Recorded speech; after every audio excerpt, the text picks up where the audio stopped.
Hello students, तो आज हम की पॉइंट्स करेंगे टॉपिक सिंगुलैरिटी के। 21st पॉइंट क्या कहता है, सिंगुलर पॉइंट्स और सिंगुलैरिटी के बारे में बताते हैं। If a function f of z fails to be analytic at a point z naught, but in every neighborhood of z naught there exists at least one point where the function is analytic, then z naught is said to be singular point or singularity of f of z। वो कह रहे हैं कि अगर z naught पे analytic नहीं है function, लेकिन इसके नेबरहुड में कोई एक भी ऐसा पॉइंट मिल जाए जहां पे फंक्शन एनालिटिक है, तो हम जेड नोट को सिंगुलर पॉइंट बोलते हैं। ये 2 टाइप्स की होती है singularities, isolated and non isolated. By the name हमें क्या पता चल रहा है, आइसोलेटेड जो अकेला हो, नॉन आइसोलेटेड जो घिरा हुआ हो। 22nd पॉइंट क्या कहता है,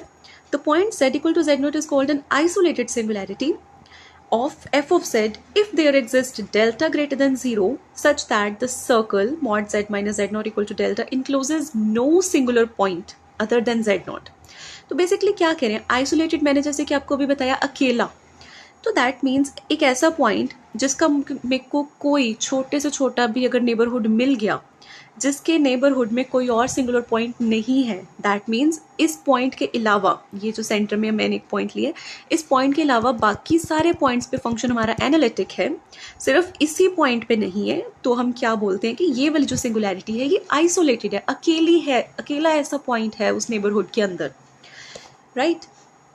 और if no such delta can be found, अगर मेरे को ऐसा कोई डेल्टा नहीं मिल पा रहा, चाहे मैं जितना मर्जी छोटा लेने की कोशिश करूँ, मेरे को ऐसा डेल्टा नहीं मिल पा रहा कि उस पॉइंट को छोड़ के बाकी सब पे अगर मेरा फंक्शन एनालिटिक है, then z naught is called non isolated. That means फिर वो अकेला नहीं है पॉइंट, उसके साथ और भी बहुत सारे पॉइंट्स बैठे हैं,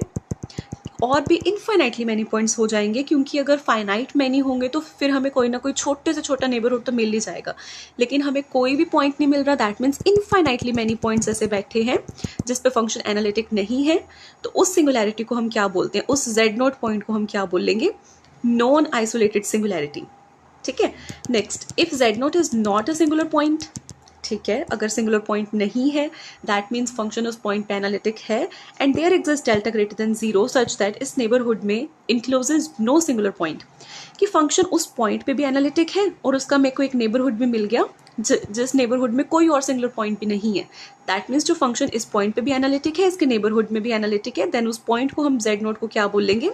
ordinary point of F of z. तो बेसिकली अगर सिंगुलर नहीं है पॉइंट, दैट मीन्स वो पॉइंट ऑर्डिनरी है। Next point 23rd, let a be a singular point. ठीक है, फिर हम क्या करते हैं, अगर हमें सिंगुलर पॉइंट दिख रहा है, हम लिमिट निकाल के देखते हैं। Limit z approaches to a f of z, अगर तो एग्जिस्ट कर रही है और फाइनाइट वैल्यू दे रही है, देन हम ए को क्या बोलते हैं, रिमूवेबल सिंगुलैरिटी बोलते हैं, राइट।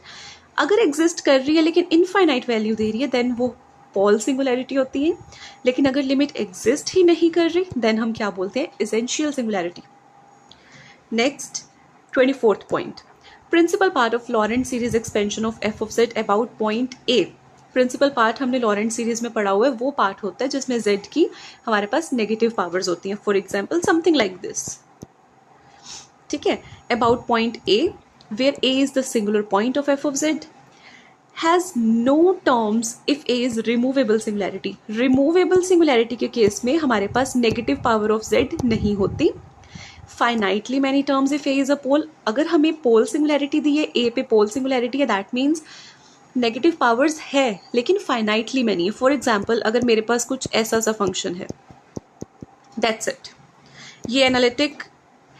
इसका ये पार्ट एनालिटिक है, लेकिन इस पार्ट की अगर हम प्रिंसिपल पार्ट की बात करते हैं, तो देखो ये इसके z इक्वल टू 0 पे मेरे को पोल सिंगुलैरिटी मिल रही है। पोल कैसे पता चला, क्योंकि जो z की नेगेटिव पावर है, वो बस एक ही ऐसा z मिल पा रहा है जिसकी पावर नेगेटिव है, तो दैट मीन्स ये पोल सिंगुलैरिटी में negative power, that is principal part की फाइनाइटली मैनी टर्म्स होती हैं, इसमें एक ही टर्म ऐसी मिल रही है। And infinitely many terms if A is an essential singularity, जैसे कि आप साइन 1/z ले सकते हो। अगर आप इसकी एक्सपेंशन खोलते हो, देन यू विल सी, जब आप इसको खोलोगे देन यू विल सी कि infinitely many negative powers of Z है। तो जब ए एसेंशियल सिंगुलैरिटी है, तो हमारे पास इनफाइनाइटली मैनी टर्म्स आती है प्रिंसिपल पार्ट के अंदर। 25th, अगर मेरे को रेजिड्यू निकालना है एफ ऑफ जेड का एट पॉइंट ए, तो वो कैसे निकालते हैं, डायरेक्ट हम कोफिशिएंट ऑफ 1/z माइनस ए देख सकते हैं उसकी लॉरेंट सीरीज एक्सपेंशन निकाल के। बट कई बार ये चीज़ निकालनी फिजिबल नहीं होती है या टाइम टेकिंग होती है तो डायरेक्ट फॉर्मूला होता है। अगर हमारे पास पोल कोई बड़े ऑर्डर का आ गया, ग्रेटर देन 1 का आ गया, वैसे 1 के लिए भी निकाल सकते हैं, ग्रेटर देन 1 का भी अगर आ जाता है हमारे पास, तो रेजिड्यू कैसे निकालते हैं, ये डायरेक्ट फॉर्मूला होता है। Residue at z equal to a f of z equal to 1 upon n minus 1 whole factorial, limit derivative n minus 1th derivative, then अंदर ये टर्म आती है जिस पॉइंट पे उसका पोल है z माइनस ए पावर n, n क्या है हमारे पास, ऑर्डर ऑफ द पोल, जितने भी ऑर्डर का पोल है n वो आएगा इंटू एफ ऑफ z। तो ये हमारे पास डायरेक्ट रेजिड्यू निकालने का फॉर्मूला होता है। Next, residue theorem. Let f of z be single valued and analytic inside and on a simple closed curve C, ठीक है, except at all singularities this, ठीक है। तो अगर ऐसे मेरे को कुछ सिंगुलैरिटीज मिल पा रही हैं जहाँ पे मेरा जो फंक्शन है वो एनालिटिक नहीं है बट अदरवाइज वो बाकी हर जगह एनालिटिक है, देन रेजिड्यू थ्योरम कैसे अप्लाई होती है, integration over a closed curve f of z d z equal to 2 pi iota in bracket सबका, इन सभी पॉइंट्स पे हम रेजिड्यूज निकाल लेंगे एफ ऑफ जेड के और इन सब रेजिड्यूज को हम ऐड कर देंगे,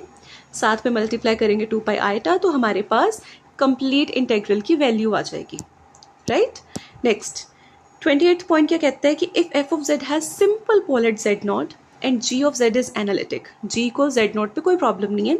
सच दैट ये जेड नॉट पे जीरो भी नहीं है, देन इसका अगर रेजिड्यू निकालना है इनके प्रोडक्ट का तो जी ऑफ जेड नॉट तो एज इट इज बाहर आ जाएगा, क्योंकि एफ ऑफ जेड का पोल है जेड नॉट पे, तो जो हम रेजिड्यू निकालेंगे वो हम सिर्फ एफ ऑफ जेड का निकाल लेंगे, as G of Z not हमारा एनालिटिक फंक्शन ही आएगा, जी को कोई प्रॉब्लम नहीं है जेड नॉट पे,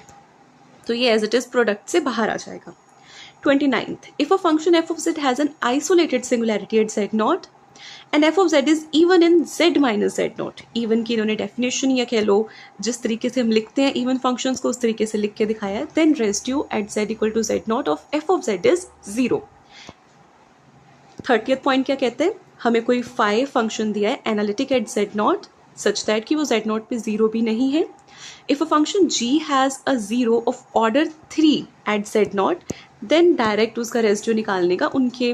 डिवीजन का डायरेक्ट रेजिड्यू निकालने का हमारे पास ये फॉर्मूला होता है, तो you can directly apply this one formula. तो we have covered 10 points in this video, आगे के 10 पॉइंट्स हम नेक्स्ट वीडियो में कवर करेंगे। Thank you.